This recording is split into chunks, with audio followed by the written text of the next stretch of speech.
when I am laid in earth, remember me, remember me. Of the 1,694,999 Commonwealth men and women who died on active service in the two world wars, 208,707 are buried in unknown graves. 500,000 were simply never found. They lie on the ocean bed, beneath desert sands, on jungle-clad hills, and where wild poppies blow.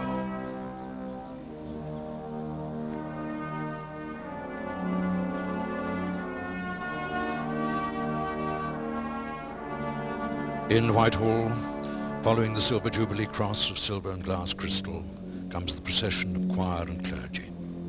10 children of the Chapel Royal, their traditional state coats of scarlet hidden under their cloaks, followed by 6 gentlemen, their choir master, Mr. Richard Popplewell, the organist and composer to the Chapel Royal.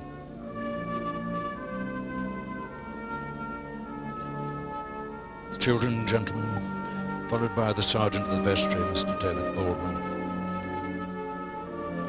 Sub-Dean of the Chapels Royal, the Reverend William Booth, Chaplain of the Fleet since 1993, the Venerable Michael Bucks, and the Bishop's Chaplain and the Bishop of London, the Right Reverend Richard Charters.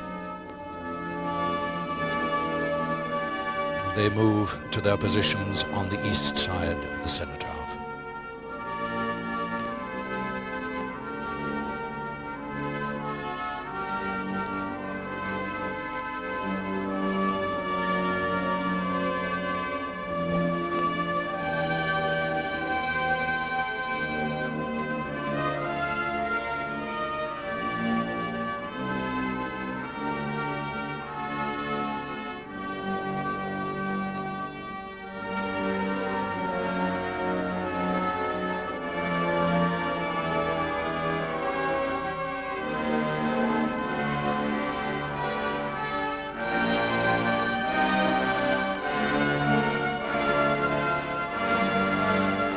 The parliamentary procession, led by the Prime Minister John Major, Leader of the Opposition Tony Blair, Paddy Ashdown, Leader of the Liberal Democrats, David Trimble, Leader of the Ulster Unionist Party, Malcolm Rifkin, Lord Mackay of Clashfern, Miss Betty Guthroyd, Sir Edward Heath, Lord Callaghan of Cardiff, Lady Thatcher, Ian Paisley, Ian Lang, Michael Heseltine, Tony Newton, Virginia Bottomley, Gillian Shepherd, Mr. Portillo, George Young, Roger Freeman, William Hague, Nicholas Soames, James Arbuthnot, Lord Mackay of Ardbrecknish, Theo Howe, and from 43 of the 53 independent states which form the Commonwealth, the High Commissioners. Almost 500,000 soldiers, sailors and airmen from the old Commonwealth were killed in the two world wars.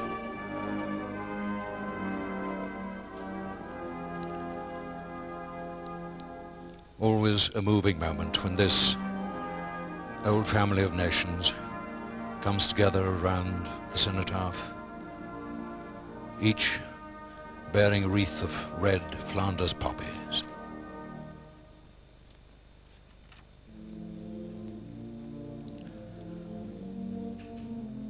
Solemn Melody by Walford Davis. The Chiefs of the Defence Staff, Field Marshal Sir Peter Inge with the baton, Chief of the Naval Staff carrying the wreath, Admiral of the Fleet Sir Jock Slater, Chief of the General Staff, General Sir Charles Guthrie, and Chief of the Air Staff, Air Chief Marshal Sir Michael Graydon.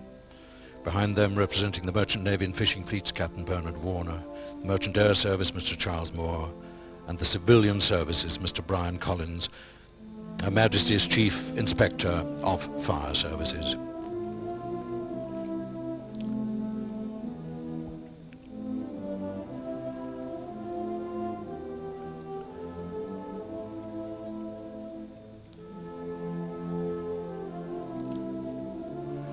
Their Representatives of the other religious denominations, Father Richard Madders, Senior Roman Catholic Chaplain to the Royal Navy, Dr. Jonathan Sachs, the Chief Rabbi, Dr. Kathleen Richardson, representing the Free Church Federal Council, the Reverend Nigel Collinson, the Methodist Conference, Dr. David Thompson, the United Reformed Church, the Reverend John James, the Baptist Union, Dr. Jane Williams, the Unitarian Free Christian Churches, and Commissioner Dinsdale Pender, the Salvation Army.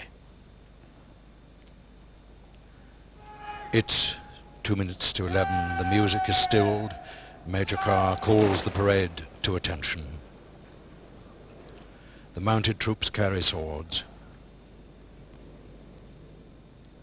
And at the window of room 238 of what for so many years was the Home Office, Princess Royal with her husband, Captain Timothy Lawrence, Princess Alexandra and her husband, the Honourable Sir Angus Ogilvie. Unfortunately, as you will have heard, Her Majesty Queen Elizabeth, the Queen Mother, has a chill and will not be in her accustomed place. Queen, accompanied by the Duke of Edinburgh, the Duke of York, the Duke of Kent, walk to the north of the Cenotaph, and when the three royal princes have saluted, we shall await the beginning of the 2-minute silence, when we remember those who died on active service, those who bear in their minds and bodies the scars of war, when some of us have very personal memories and thoughts which can't be shared, and at which we all pray for peace throughout the world.